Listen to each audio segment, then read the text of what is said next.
Hello दोस्तों, आज हम देखने वाले हैं साउथ के डैशिंग स्टार रवि तेजा की ज़बरदस्त मूवी टाइगर। मूवी में रवि तेजा हो और एक्शन ना हो, ऐसा कैसे हो सकता है। मूवी की शुरुआत में हमें जैसी मूवी दिखाई देती है, आगे चलकर हमें पता चलता है कि कहानी तो कुछ और ही थी। So without wasting your time, चलिए चलते हैं हमारी कहानी की ओर, जो कहानी खून और आंसुओं से मिलकर बनी है। The story of blood Hunter. कहानी की शुरुआत में हम देखते हैं कि राजपूत, जो चीफ इंटेलिजेंस ब्यूरो का हेड है, इमरजेंसी में मीटिंग अरेंज करता है। मीटिंग में हम मिस्टर विश्वनाथ सिंह को देखते हैं, जो कि क्राइम ब्रांच के ऑफिसर थे। विश्वनाथ सिंह राजपूत से इमरजेंसी का कारण पूछता है। विश्वनाथ ने टाइगर नागेश्वर राव के एरिया में काम किया था, इसीलिए टाइगर नागेश्वर राव की इन्फॉर्मेशन के लिए विश्वनाथ सिंह को बुलाया गया था। चीफ इंटेलिजेंट ब्यूरो राजपूत की पूछताछ करने पर विश्वनाथ उन्हें बताता है कि टाइगर नागेश्वर राव ने कैसे कानाडा मद्रास ट्रेन को लूट लिया था, वो भी टाइगर की तरह पहले से ही पुलिस को बताकर ट्रेन लूटी, वो भी सिर्फ 4.5 मिनट में। विश्वनाथ बताता है कि कैसे टाइगर नागेश्वर राव ने बड़ी चालाकी और बहादुरी से ट्रेन लूटी। दरअसल नागेश्वर राव चोरी को चोरी नहीं, इनाम समझता था। उसके गुनाहों की कई सारी फाइलें दिखाकर विश्वनाथ बताता है कि कैसे उम्र की 8 साल में ही उसने अपना पहला जुर्म किया था। इसी के साथ कहानी जाती है 1956 में, जहाँ हम देखते हैं कि टाइगर नागेश्वर राव का गांव है स्टुअर्टपुरम। यहाँ हम यलमंडा को देखते हैं, जुर्म के दुनिया का बादशाह था, जो लोगों से चोरी करवाता था। छोटे नागेश्वर को भी हम देखते हैं। छोटा नागेश्वर और उसके पिता को एक बंगले में चोरी करने के लिए यलमंडा कहता है। इसके बदले 20 रुपए देने को वो कहता है। 2 रुपए ज्यादा मांगने पर यलमंडा खरी खोटी सुनाता है। उधर छोटा नागेश्वर और उसके पिता बगले में छेद कर चोरी करने के लिए जाते हैं। उस समय लौटते वक्त उसके पिता को पीछे से कोई पकड़ लेता है। नागी बाहर से उन्हें खींचता है, पर अंदर कई सारे लोग थे। आखिरकार नागेश्वर अपने ही पिता का गला काट देता है ताकि वो पकड़ा ना जाए। आखिर उसने ऐसा क्यों किया, ये तो हमें कहानी के आगे ही पता चलेगा, तो बने रहेगा एंड तक। आगे विश्वनाथ स्टुअर्टपुरम गांव का इतिहास बताकर कहता है, इस गांव के लोग पहले जंगल में रहते थे, शिकार करते थे। स्टुअर्टपुरम नाम के एक अंग्रेज व्यक्ति ने इस गाँव में बस्ती बसाई ताकि लोग कुछ काम कर सके और चोरी और लूटमाट जैसी आदतें छोड़ दे। लेकिन चोरी लूटपाट जैसी आदतें लोगों के घरों में घर कर गई थी। इन लोगों को ट्रेनिंग देने का काम बिजली प्रसाद किया करता था। टाइगर नागेश्वर राव की चालाकी और बहादुरी देखकर बिजली प्रसाद ने उसे 14 साल की उम्र में ही कड़ी ट्रेनिंग दी थी। ट्रेनिंग में वह बच्चों को गधे का खून पीने को देता था और घंटों दौड़ाता था, क्योंकि ऐसा न करने पर गधे के खून की गांठें बन जाती है। चेंज होता है और हम देखते हैं पवन सूरी, डोगाराज, जॉर्ज बाबू, जो कि 3 गिरोह के डॉन थे, यलवंडा के सामने बोली लगाते हैं। जो जीतेगा इलाका उसका, यानी कि वहाँ चोरी करने का अधिकार उसका। यलवंडा काले काम से पैसा कमाता, उसका भाई काशी हैदराबाद में राजनीति करता। आगे हम देखते हैं अंगी सेठ का माल कस्टम वाले पकड़ कर ले जाते हैं। वो यलवंडा से मदद मांगने के लिए आता है, लेकिन यलवंडा नहीं ना कहता है। नागेश्वर राव 50% माल के बदले में माल छुड़वा कर लाने का सौदा उससे करता है। नागेश्वर तंबाकू को आग लगाकर सोना निकाल कर ले आता है। इसी से अंगी सेठ बहुत खुश होता है और ज़रूरत पड़ने पर नागी की मदद करने का वादा करता है। ये हम देखते हैं जैसे जैसे नागी बड़ा होता है, नागी सारे गैंग को ख़त्म करने लगता है। इससे यलमंडा बहुत परेशान होता है और नागी को रोकने के लिए वो इंस्पेक्टर मावली को भेजता है। मावली, जो कि नंबर 1 का रिश्वतखोर होता है, जिसने बड़ी दरिंदगी से कस्टडी में एक बच्चे को मार दिया था, वो इतना ज़्यादा उस बच्चे को पीटता है कि उसकी मौत हो जाती है। मावली एक लड़की के साथ बदतमीजी करता है, जिस पर नागेश्वर राव उसे खूब पीटता है। बड़ी मुश्किल से नागी के गैंग के मेंबर उसे छुड़वाते हैं, क्योंकि वो एक इंस्पेक्टर था। सीन चेंज होता है। नागेश्वर मद्रास पोर्ट में चोरी करने का प्लान बनाता। बर्मा से मद्रास हर महीने 300 किलो सोने की तस्करी होती है। यहाँ का हेड होता है वसंत राव, जो इतना ज़्यादा खतरनाक होता है कि दुश्मनों को काटकर उसके टुकड़े कर देता है और मछलियों को खिला देता है। वसंत राव को हराने के लिए नागेश्वर राव को बंदूक चाहिए थी। उसने पहली बार बंदूक की लेन देन की थी, वो भी चलती ट्रेन में। ट्रेन में ही नागेश्वर राव की मुलाकात सारा से होती है, जिसे पहली नज़र में ही नागेश्वर राव पसंद करने लगता है। फिर सारा उसे मना करके चली जाती है। नागेश्वर राव सारा की शादी तुड़वा देता है। शादी में देने वाला दहेज का पैसा नागेश्वर राव चुरा लेता है। नाराज़ होकर लड़के वाले शादी तोड़ देते हैं। वही पैसे वापस देकर नागेश्वर सारा से कहता है कि उसने दहेज मांगा था, न मांगता तो खुशी से मैं तुम्हें उसके हवाले कर देता, पर दहेज मांगकर उसने गलत किया। सीन चेंज होता है। हम देखते हैं कि सारा के घर यलमंडा का भाई काशी सारा को ज़बरदस्ती उठाकर ले जाने लगता है, क्योंकि उस सारा के पिता ने काशी से 10 लाख सोना बेचने के लिए दिया था और वो सिर्फ 3 लाख ही लाया था। दरअसल पुलिस ने छापा मारा, इसीलिए वो 3 लाख का ही सोना बेच पाया था।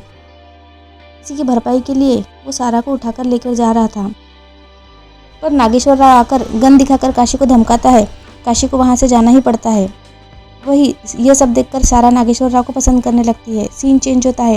नागेश्वर राव मद्रास पोर्ट के सबसे खास आदमी को अगवा कर लेता है और इतनी बुरी तरह टॉर्चर करता है कि उसे सोना कहाँ है बताना ही पड़ता है। वही नागेश्वर राव ने सोना लूटने का पूरा प्लान बना लिया था।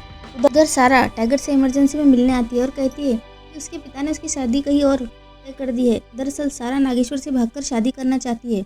उधर नागेश्वर के साथी उसे मद्रास पोर्ट लूटने के लिए चलने को कहते हैं, जो कि उसकी ज़िंदगी की सबसे बड़ी चोरी थी। एक तरफ सारा, दूसरी तरफ उसकी लूट का प्लान।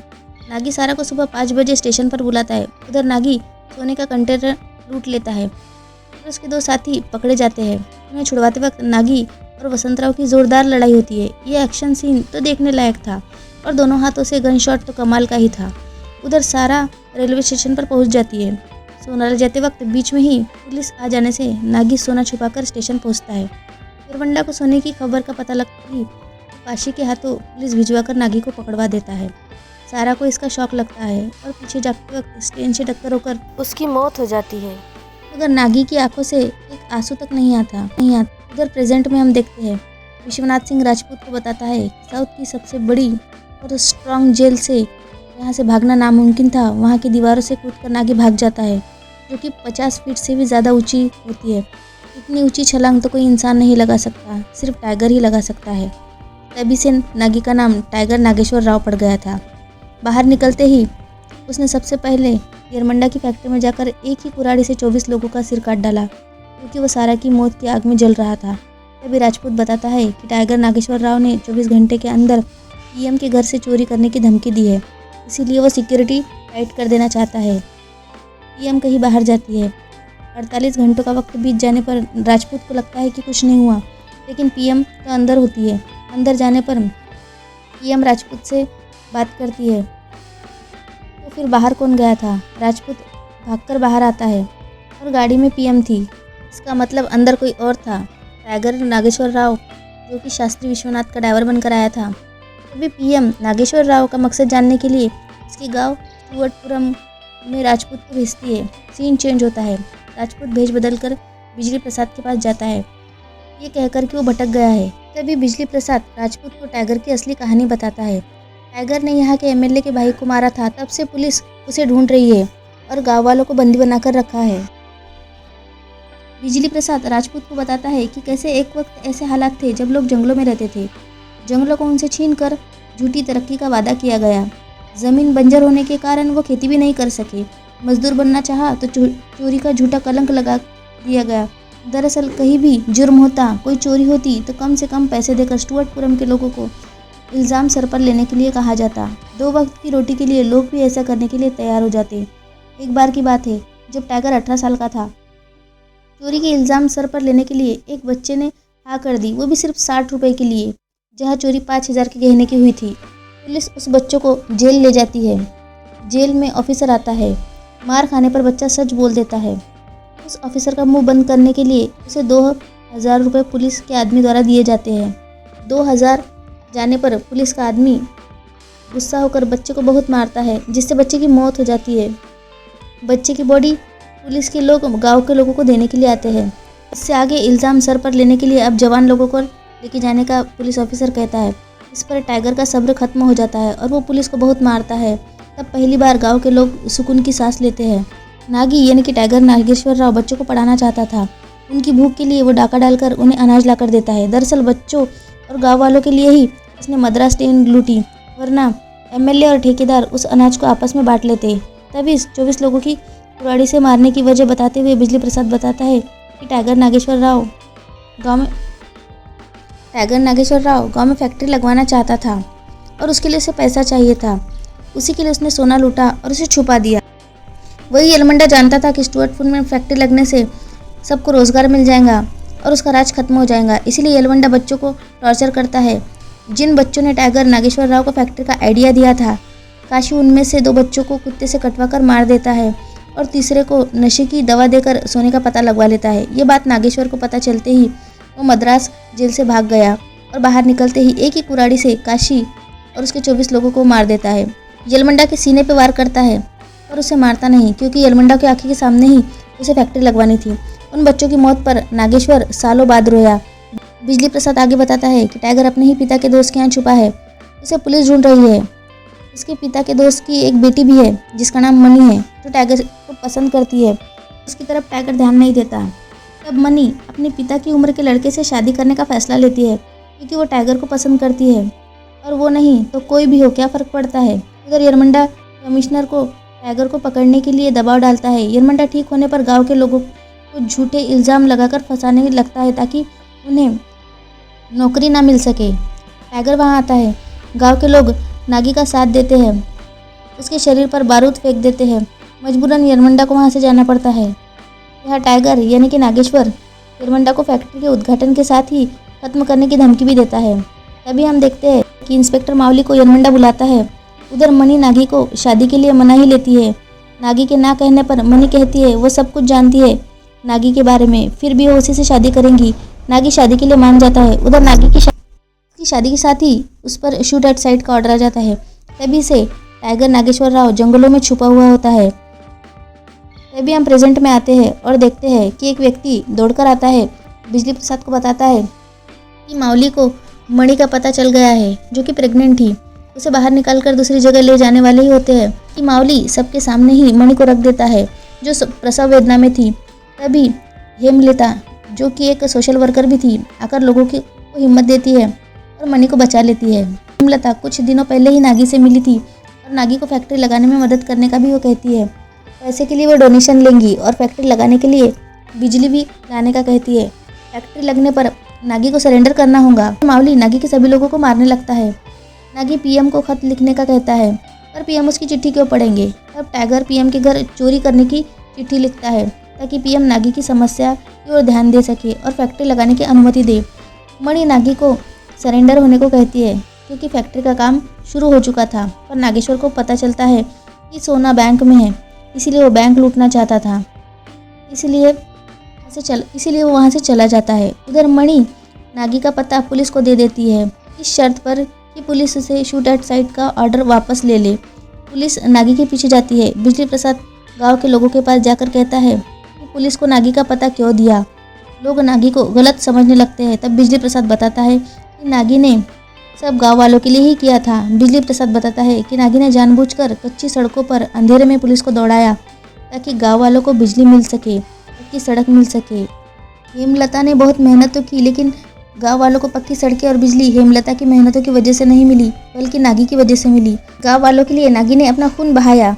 हेमलता को फैक्ट्री बनाने की चुनौती दी ताकि नागी के इलीगल पैसों को वो डोनेशन के जरिए लीगल पैसों में बदल सके, और डोनेशन का काम अंगी सेठ के हाथों से करवाया। दरअसल नागी ने ही उसे वो पैसा दिया था। नागी अपने दोस्त को भी बचाने के लिए पूरी कोशिश करता है। दरअसल बैंक से पैसा लूटकर नागी उसे अंगी सेठ को देने वाला था, जो डोनेशन के रूप में लोगों को मिलता। उधर ये सभी बातें राजपूत पीएम को बताते हुए कहता है, नागी जानता था राजपूत वहाँ आएगा। दरअसल उसे वहाँ बुलाकर गांव की समस्या बताने के लिए ही नागी ने पीएम के हाउस में चोरी की, ताकि पीएम का ध्यान गांव की तरफ जाए। ये सब जानकर हेमलता नागेश्वर की सज़ा कम करवाने का वादा करती है, लेकिन मावली नागेश्वर को धोखे से पकड़कर फैक्ट्री ले जाता है, जहाँ यरमंडा भी था, जो फैक्ट्री की परमिशन कैंसिल होने की बात यरमंडा नागी को बताता है। पर तभी पीएम का फ़ोन आता है, जिससे पता चलता है कि यरमंडा को सीएम के पद से निकाला जाता है और फैक्ट्री की परमिशन भी मिल गई। उद्घाटन खुद सीएम करेंगी। ये पता चलता ही यरमंडा और टाइगर में ज़ोरदार लड़ाई होती है, जिसमें टाइगर के हाथों यरमंडा मारा जाता है। टाइगर को भी गोली लगती है और मरने से पहले वो मावली को भी मार देता है। उधर गांव के लोग फैक्ट्री पहुंचते हैं। मनी को आखिरी वक्त में नागी वादा करता है कि अगले जन्म में वो ज़रूर अच्छा पति बनेगा और अपनी बीवी बच्चों का ख्याल रखेगा। हेमलता को अपने बीवी बच्चों की जिम्मेदारी सौंपकर नागी आखिरी सांस लेता है। गांव वाले एक साथ रोने लगते हैं। तभी हमें पास्ट दिखाया जाता है। नागी ने अपने ही पिता को क्यों मारा, क्योंकि अगर उसके पिता पकड़े गए तो इसका बदला वो लोग गाँव वालों से लेंगे। और उसके पिता कहते हैं कि एक जान के बदले यदि कई जान बच सकती है तो यही सबसे बड़ी जीत है। इसीलिए नागी को मजबूरन अपने ही पिता का गला काटना पड़ा ताकि वो गांव वालों को बचा सके। पिता की कुर्बानी देकर नागी ने पहली बार अपने गांव के लिए कुछ किया था। एक योद्धा बताकर नागी को सल्यूट करता है और यही हो जाती है मूवी एंड। तो मूवी आपको कैसी लगी कमेंट बॉक्स में ज़रूर लिखें और इसी तरह की मूवी देखने के लिए हमारे चैनल को सब्सक्राइब करें।